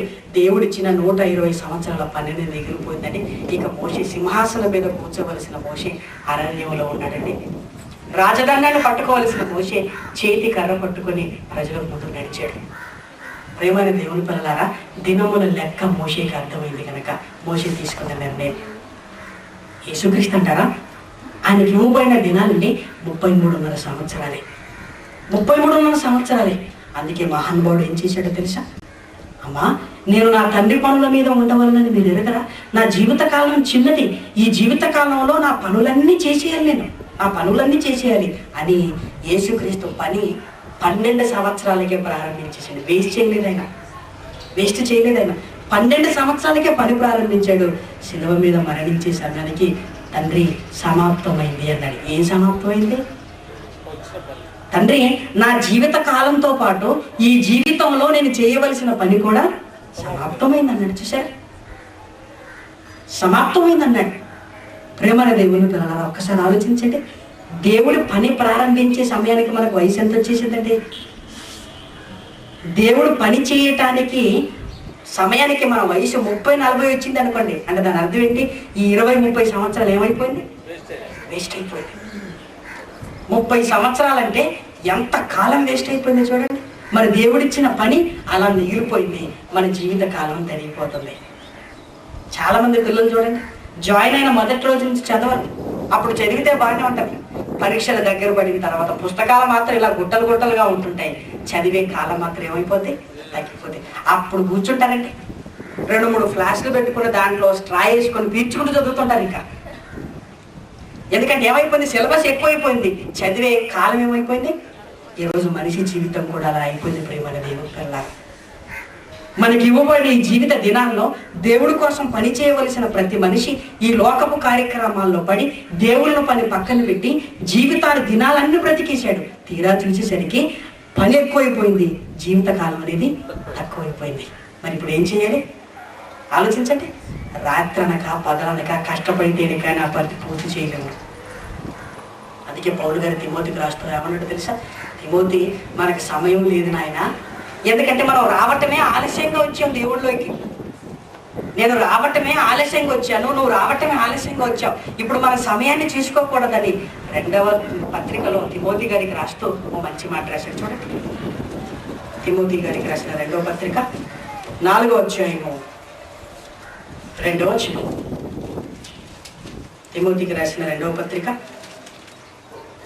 4వ అధ్యాయము 2వ వచనం. వాక్యము ప్రకటించుము, సమయమందును అసమయమందును ప్రయాసపడను. సమయమందును అసమయమందును అంటే అర్థం ఏంటి? ఇక టైం మనకి ఇంకా పనికి. ఎందుకంటే ఉన్న టైంనే మనం వేస్ట్ చేసుకున్నాం. ఇప్పుడు టైం అంటే లేదు. సిలబస్ ఎక్కువైపోయింది, పని ఎక్కువైపోయింది, జీవితం తక్కువైపోయింది అన్నాడు. అక్కడి నుంచి పౌలు గారండి దేవుడు పనిలోనే ఉన్నాడంటే ఎందుకంటే పని పూర్తి చేయాలి నా జీవిత కాలంలో అనుకున్నాడు. తిమోతికి రాసిన 2వ పత్రిక 4వ అధ్యాయం 2వ వచనం. అంటే మన కార్డ్ ఏంటో తెలుసా? ATW కార్డ్ అనమాట. మళ్ళీ ఎనీ టైం వర్క్ అంటే ATW. ప్రతి క్షణంలో పనిలో ఉండవలసిన మనిషిని ఏం చేసిందంటే ఈ డబ్ల్యూని తిప్పేసింది దయ్యం. అప్పుడు ఏమైపోయింది? ATM అయిపోయింది. అందరి దగ్గర ATM కార్డులే, మరి ATW కార్డు లేదా? మరి ఎనీ టైం వర్క్ కదా పౌలు గారు రాసింది. దైవం ఏం చేసిందంటే దేవుని పని ఏం చేస్తావు? డబ్బు సంపాదించు. డ్యూటీ చేసావా? ఈసారి ఓటీ చేయి. ఆ తర్వాత ఎలా ఊటీకి వెళ్ళిపోతావు, కానీ డ్యూటీ చేయి, ఓటీ చేయి, సంపాదించు. Any time money. మరి ఎనీ టైం వర్క్ లేదా? ఆలోచించండి. ఇలానంటే మన జీవిత కాలాన్ని అర్థం చేసుకున్నాం. ప్రేమైన దేవుని పిల్లలారా, తల్లి గర్భంలో దేవుడు ఆయుష్యం నిర్ణయిస్తే మనం పుట్టే సమయానికి ఎన్ని దినాలు వేస్ట్ అయిపోయాయో తెలుసా? 9 నెలలు. 9 నెలలు అంటే ఎంత? 270 దినాలు వేస్ట్ అయిపోయాయి. మన బాల్యం ఎంత? 5 నుంచి 10 సంవత్సరాలు అంటే 3650 దినాలు వేస్ట్ అయిపోయాయి. దేవుని గురించి ఎప్పుడు తెలుసుకున్నాం? 25 దేవుని గురించి తెలుసుకోవాలి సరికి. మరి వాక్యం ఎప్పుడు నేర్చుకున్నాం? మరి దేవుని పని ఎప్పుడు చేస్తాం? ఎన్ని దినాలు వేస్ట్ అయిపోయాయి? పుట్టుక తోడనే 270 దినాలు దేవుడిచ్చిన జీవిత కాలంలో వేస్ట్ అయిపోయింది కదా తల్లి గర్భంలోనే. మరి బాల్యము, మరి చదువులు, మరి పెళ్లిళ్ళు, మరి కుటుంబాలు, సంపాదనలు, ప్రయాణం, ఇదంతా చేస్తే దేవుడి కోసం ఏ కాలం బ్రతుకుతున్నారు చెప్పడమే? ఎంతకాలం బ్రతుకుతున్నాం ప్రేమైన దేవుని పిల్లలారా? ఒక మనిషికి దేవుడు 60 సంవత్సరాల కాలం ఇచ్చాడు అనుకోండి. అందులో 30 సంవత్సరాలు చేసేది ఏంటో తెలిసింది నిద్ర. రోజుకి 24 గంటలు. 24 గంటల్లో 12 రాత్రే కదా. అంటే నాకు 60 సంవత్సరాలు దేవుడు ఆయుష్ ఇస్తే 30 సంవత్సరాలు చేసేది ఏంటి? సరిగ్గా నిద్ర. అంటే 30 సంవత్సరాలు నిద్రపోయింది, ఇంకా 30 సంవత్సరాలు. ఈ 30 సంవత్సరాల్లో 5 సంవత్సరాలు బాల్యాన్ని తీసేయండి. అప్పుడు ఏం తెలుస్తుందండి మనకి? 10వ తరగతి చదువుకునేంత వరకు మనకు తెలుసు అంటారు మనకి దేవుడి గురించి? తెలియదు. తీసేసేయండి. కాలేజీ చదువులు, పెళ్ళిళ్ళు, ప్రయాణాలు ఇవన్నీ తీస్తే దేవుడి కోసం ఏం బ్రతుకుతున్నారు చెప్పండి? చాలా మంది అంటుంటారు 20 సంవత్సరాల నుంచి సేవ చేస్తున్నానండి. తప్పది. అందులో 10 సంవత్సరాలు నిద్రపోయావు. 20 సంవత్సరాల నుంచి చేయటం లేదు నువ్వు, అందులో 10 సంవత్సరాలు నిద్రపోయారు. మరి ఒక రోజు సేవ చేశానంటే అర్థం ఏంటో తెలుసండి?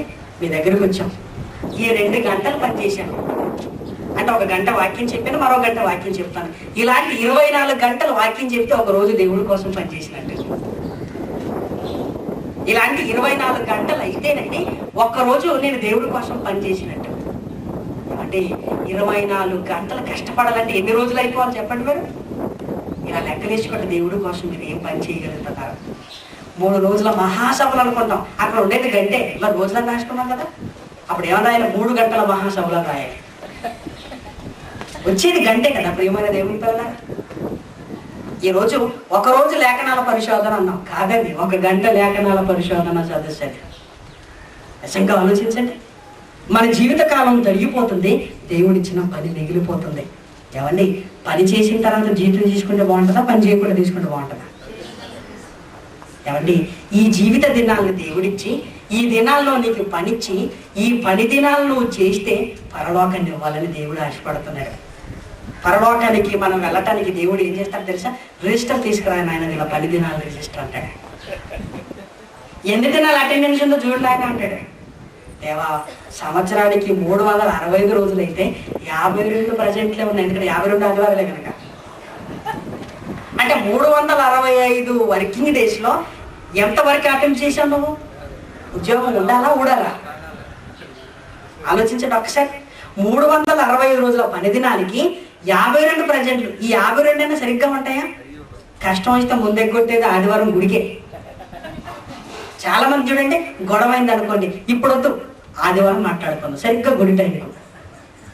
సరిగ్గా గుడి టైం కండి. పెళ్లి చూపులకైనా ఆదివారం అయినా, పెళ్లి చూపులకు పోయేదైనా ఆదివారం అయినా, బంధువులు రావటమైనా ఆదివారం అయినా, పండుగ ఆదివారం వచ్చింది అనుకోండి, ఇంకేముందండి? అంటే 52 వారాల్లో మళ్ళీ ఎన్ని కోతలు అంటే 30 ఉంటాయంటారా? అంటే ఈ సంవత్సరానికి 30 దినాలు పనిచేసినందుకు దేవుడు పరలోకాన్ని ఇచ్చి అంత అమాయకుడు అంటారా? అంటే దేవుడిని ఏమనుకున్నామంటే అమాయకుడు అనుకున్నాం మనం. 365 నెలలు ఇస్తే కనీసం 65 కూడా కాదు, 30 దినాలు పనిచేసిన ఆయన మాకు పరలోకం ఎందుకు ఇవ్వమంటాం? డోంట్ టాక్ అంటాడు ఆయన. ఏం మాట్లాడుతున్నాం ఆయన దగ్గర? ఈ జీవితకాలం, ఈ దినాలు దేవుడు మనకి ఇచ్చిన 10 దినాలు. ఈ 10 దినాలు మనకి ఎక్కువగా ఉంటే పరలోకాన్ని ఇస్తానన్నాడు మహానుభావుడు ఆయన. ఎవరు రిజిస్టర్ చూసినా 52 కంటే తక్కువ ఉంది కదా. కనీసం సగానికి సగం ఉన్న బాగుంది కదా. ప్రేమని దేవుని పిల్లలారా, మీ తండ్రి కొరకు ఏం చేయగలుగుతున్నారు? మీరు చేస్తున్నారంటారా? అదేంటంటే 2 గంటల నుంచి కూర్చున్నాం అన్నారా? ఇది మీకోసమా దేవుడి కోసమా? 2 గంటలు విన్నది మీకోసం. ఈ విన్నది ప్రకటించటానికి వెళ్ళటం, కష్టపడటం అది దేవుడి కోసం. మన కోసం వింటూ దేవుడి కోసం అంటే ఎలా? మీరు ఇంట్లో ఉన్నారు, కంపెనీ కోసమే నేను ఉన్నానంటే కంపెనీ అంత అమాయకురా? ఏమంటే నేను ఇంట్లో ఉన్నది కంపెనీ కోసమే అంటే వింటారా? నీకోసం ఉందాం. చూసారా, మన కోసం ఉంటూ దేవుడి కోసం అన్నట్టుగా ఆలోచిస్తున్నాం. ప్రియమైన దేవుని పిల్లలారా, ఎంత జీవితకాలం వ్యర్థమైపోయింది. ఇప్పుడు లెక్కలేసుకోండి, దినాలు లెక్కలేసుకోండి. భయం వేయాలి మనకి. మోషే గారు గజగజ వణికిపోయారు. నాకు ఇవ్వబడిన పని ఎంత ఉంది, నాకు ఆయుష్ కాలం ఎంతుందో. ఇక మోషే గారు నిద్ర ఆహారాలకు దూరం అయిపోయి అరణ్యంలోకి వెళ్ళిపోయాడండి. ఇప్పుడు పని అంతా చేసుకోవాలి, లేదంటే దేవుడు ఊరుకోడని. ప్రేమైన దేవుని పిల్లలారా, దేవుడిచ్చిన ఈ దినాలు తన పని కోసం ఇచ్చిన పరలోకపు 10 దినాలండి.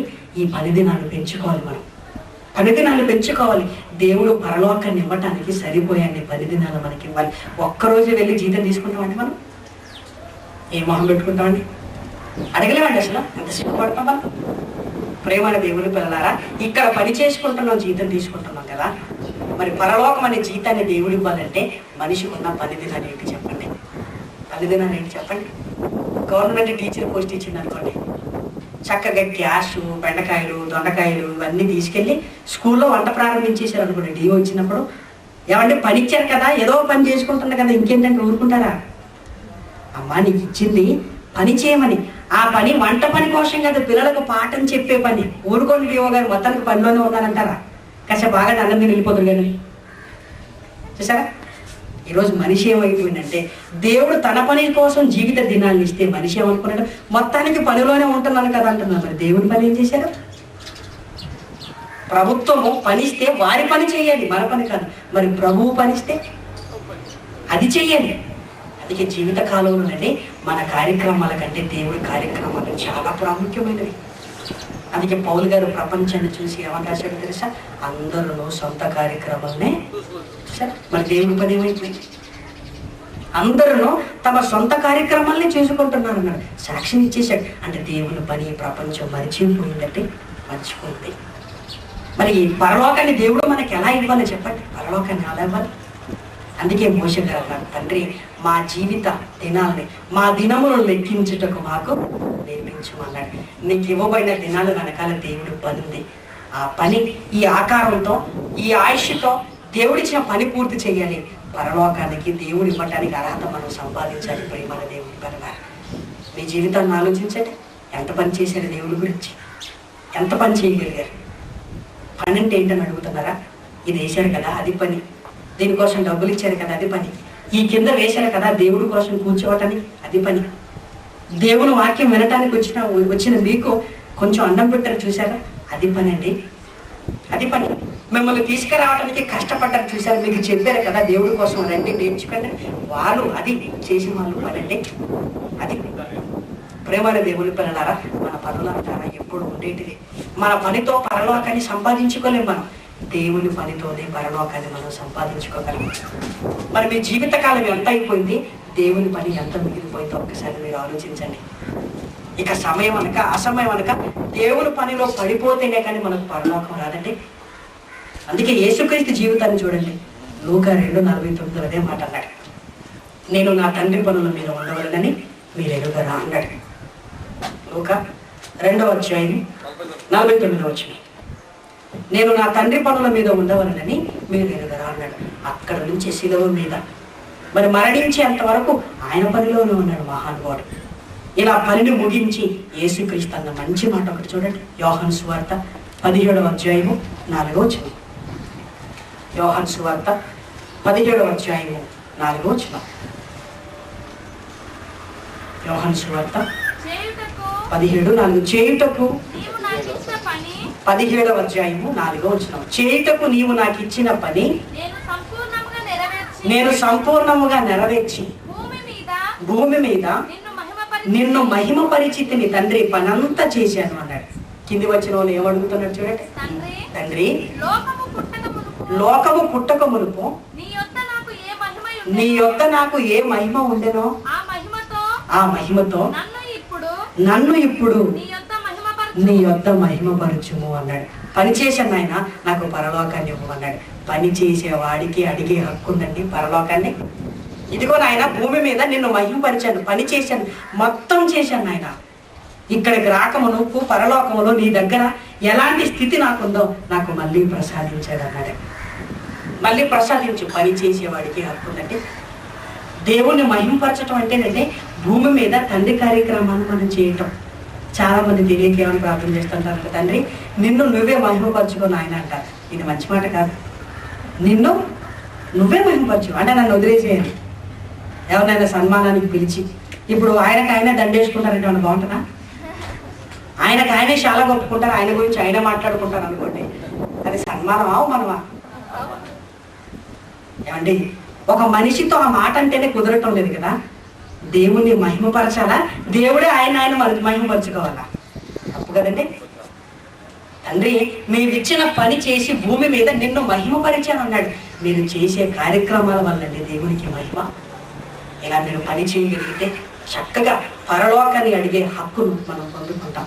పని దొంగలకు పాతాళం అనేది సిద్ధం చేస్తున్నాడు ఆయన. పనికిరాని వారిని, పనికిరాని తీగలు ఏం చేస్తానన్నాడు? అగ్నిలో వేసి కాల్చేస్తానన్నాడు. ప్రేమల దేవుని పిల్లలారా, పనిచేసి సంపాదించుకోవలసిన పరలోకాన్ని మనం ఏమనుకున్నామంటే అడిగితే వచ్చేది అనుకుంటున్నాం. అది అడిగితే వచ్చేది కాదు. అందుకే మనకి ఇవ్వబడిన ఈ జీవిత కాలంలో దేవుడు నిర్ణయించిన పని మన జీవితంతో పాటు పూర్తి చేయాలి. మహాలోకానికి అర్హత సంపాదించాలి. ఒకవేళ ఇప్పటికీ ఆలస్యమైందా? ఇంకా ఎన్ని దినాలు బతుకుతామో తెలియదు. ఇప్పుడు రాత్రనక పగలనక దేవుని కోసం పనిచేయండి. ఇప్పుడు రాత్రనక పగలనక దేవుని కోసం పనిచేసి మన జీవిత కాలంలో చేయవలసిన పనులన్నీ ఇప్పుడు ఓటీ చేద్దాం. దేవుని కనులో ఓవర్ టైంగా మన శరీరాన్ని పెడదాం, మన ఆయుష్ని పెడదాం. మన జీవిత దినాల సంఖ్య ఎప్పుడో ఎక్కువగా అయిపోయింది, మిగిలింది తక్కువేనంటే. ఈ చిన్న జీవిత దినాల్లో కూడా మన కోసం బ్రతికితే దేవుడు మాత్రం మనిషిని క్షమించాడు. మోషే తెలుసుకున్నాడు, మంచి నిర్ణయం తీసుకున్నాడు. ఈరోజు మనకు అర్థమైపోయింది. ఎంతకాలాన్ని వ్యర్థం చేసామో మీకు తెలుసు. ఇక ముందు తండ్రి రాత్రనక పగలనక నీ పనిలో ఉంటూ మాకు ఇవ్వబడిన పనినంతా నేను చేసి మహిమపరుస్తామని మనం సిద్ధపడితేనే తప్ప పరలోకం అనేది మనకు ఉంటుందని ఆశపడలేము. లేకపోతేనండి బ్రతికుండగానే నిర్ణయించుకోవటం మనకు పాతాళం రెడీగా ఉందని. నిర్ణయించుకోవటమే. పనిలో ఉన్నావా, పరలోకం ఉంటుందని ఆశపడటంలో తప్పలేదు. దేవుణ్ణి మన పనిలో పెట్టుకుంటూ మనం కూడా మన పనిలో ఉంటూ ఇక ఈ జీవిత దినాలన్నీ మన కోసమే వ్యర్థం చేసుకుంటేనంటే పాతాళం అనేది సిద్ధంగా ఉందని ఇంకెవరు మనతో చెప్పవలసిన అవసరం లేదు. నిర్ణయం అయిపోయింది. ఎందుకంటే 10 దినాలు ఉంటాయి. అందుకే దేవుడిచ్చిన ఈ జీవితకాలం, ఈ దినాలు పరలోకానికి వెళ్ళే ఈ భూమి మీద దేవుని కార్యక్రమాల 10 దినాలుగా మారాయి. ఆలోచించండి ప్రియమైన దేవుని పిల్లలారా. ATW any time work, any time. రాత్రి తలుపు తట్టిన దేవుని మాట చెప్తాం. ఎప్పుడైనా సరే 24 గంటలు రెడీగా ఉండి, ఎందుకంటే సమయాన్ని ఇప్పుడే వేస్ట్ చేసుకున్నాం కదా. ఇంకా ఉద్యోగాలని, ఇంకా పిల్లలని ఎక్కువ సమయం అక్కడ ఎందుకు చెప్పండి? అవకాశాన్ని చూసుకుందాం, దేవుడి దగ్గరికి వద్దాం, మాటలు విద్దాం. ఇలా ఉండి దేవుని కార్యక్రమాలు విరివిగా మన జీవితం ఉండగలిగితేనే తప్ప పరలోకానికి మనం వెళ్ళటం. ప్రార్థన చేసుకుంటామంటే దయగలిగిన మా కన్న తండ్రి, మీకు వందనాలైనా ఎదుగో మీ పిల్లలకు మీ మాటలు చెప్తాం. జీవిత దినాల వెనుక మీకు బృహత్తరమైన సంకల్పం ఉంది అని ఈరోజు నేర్చుకున్నాను. ఆయన నిజంగా మాకు భయం వేస్తుంది. ఎన్నో వేల దినాల్ని ఇప్పటికే గడిపేశాం. పని మాత్రం మిగిలిపోయింది, ఆయుష్ మాత్రం తగ్గిపోయింది. ఇప్పుడు కూడా ఇంకా మా పనులు అనుకుంటే నాయన మీ పనికి ఇక న్యాయం చేయలేం. పాతాళానికి మేము సిద్ధపడవలసిందే. మేము బ్రతుకున్నగానే మరో మంచి అవకాశాన్ని మా మనోనేత్రాలు వెలిగించే విధంగా మా కళ్ళ ముందు పెట్టారు. మిగిలిపోయిన జీవిత దినాలన్నింటినీ ఈ మిగిలిన జీవితంలో ఎక్కువ పని చేసి అదంతా పూర్తి చేసి నేను మహిమపరుస్తున్నాను ఆయన. అందుకు మాకు తోడుగా ఉంటుంది. అదే మీ పిల్లలు ఆదివారానికి మాత్రమే పరిమితం కాకుండా ఈ దినాల్లో కూడా నాయన రాగలిగారు. అవసరాన్ని బట్టి లోకపు పని పక్కవారికి అప్పగించి ఇదిగో నీ ముందు ప్రత్యక్షమయ్యారు. ఎందుకంటే మీ పనే గొప్పదని మీ పిల్లలు ఆలోచించారు కనుక మంచి మనసుని బట్టి నేను కోరుతున్నాను. ఈ ఆసక్తిని తుది వరకు కనపరుస్తూ మీ సేవలో నమ్మకంగా ఉండగలిగిన మాకు కృపా సహాయాన్ని మీరు ప్రసాదించండి. ప్రత్యేకించి మంచి స్థలంలోనైనా మీ పిల్లలు తమ వంతు కర్తవ్యంగా మీ పనిలో పూరించాలని ఇది 2 దినాలు ఆలోచించి కార్యక్రమాలు పెట్టాను. ఒక్కరే కాదు నాయన, విన్న ప్రతి బిడ్డకి ఇదే పని వారి భుజ స్కంధాల మీద ఉందని ఆలోచించి ప్రతి ఇంట లేఖనాల పరిశోధన జరుగుతుంది. ప్రతి కుటుంబం మీ వాక్యాన్ని వినిపిస్తూ మీ సేవలో తరింప చేయండి. మరి ఈ సేవ కొరకు కష్టపడిన చేతుల్లో, మరి ఈ సేవ కొరకు ఆలోచించిన తలంపులను మీరు దీవించి మీ పిల్లల కుటుంబాలకు తోడుగా ఉండండి. ప్రత్యేకించి సత్యానికి కేంద్ర స్థానంగా మరి ఈ స్థలం మీదైన స్థలంగా వాడబడుతుంది నాయన. ఇక్కడ సంఘం కంటే సత్యానికి మీ పిల్లలు ప్రాధాన్యత ఇస్తున్నారు. ఇలాంటి మంచి కాపరిని మీ బిడ్డలకు ప్రసాదించినందుకు మీకు వందనాలు నాయన. మీ సత్యంలో పెంచుతూ పని చేస్తూ సత్యాన్ని విన్న ప్రతి వారిని మీ పనిలో పెడుతూ మీ రాజ్యవ్యాప్తి కొరకు మరి ఈ సంఘంలో కాపరిగా ఉంటూ మీ కుమారుడు పనిచేస్తున్నాను ఆయన. తోడుగా ఉంటుంది. ఇచ్చిన మంచి మనసును బట్టి మీకు వందనాలు ఆయన. వాక్యం బట్టి ఇష్టాన్ని కలిగి ఇంకా కావాలంటూ మీ బిడ్డలకు మంచి మనసులు ఇచ్చాను ఆయన. తండ్రి మీకు నమ్మకంగా మరి సేవను జరిగిస్తున్న తోడుగా ఉండండి. సంఘ విశ్వాసాన్ని బట్టి మీకు వందనాలు ఆయన. మరి మీ బిడ్డలంతా ఆలోచించగలిగారు. వచ్చిన మీ పిల్లలకి తమ వంతు కర్తవ్యంగా మరి ఏదో ఒకటి అందించాలని నిర్ణయించుకున్నారు. దానికోసం కష్టపడిన చేతులు, ఇవ్వబడిన ప్రతి చేతిని మీరు దీవించండి ఆయన. మీ పిల్లల్ని ఇలానే మీ పనిలో స్థిరపరుస్తూ ఆ మహాలోకానికి అవసరమైనంత పనిని మా జీవిత కాలంలో పూర్తి చేసే భాగ్యాన్ని మాకు ఇవ్వండి. మరి ఇక్కడ సేవ చేస్తున్న మీ బిడ్డలందరినీ దీవించండి. వాక్యాన్ని విన్న మీ బిడ్డలను దీవించండి. ఇలాంటి లేఖనాల పరిశోధన అనేకం జరుగుతూ ఇంకా వాక్యంలో ఎదిగే మంచి సమయాన్ని మీరు ప్రసాదిస్తారని మీకు వందనాలు చెల్లిస్తూ మీ పిల్లలను మీ పిల్లల కుటుంబాలను మీ చేతులకు అప్పగిస్తున్నాం ఆయన. క్రీస్తు నామాన్ని ప్రార్థన అడుగుతున్నాం తండ్రి.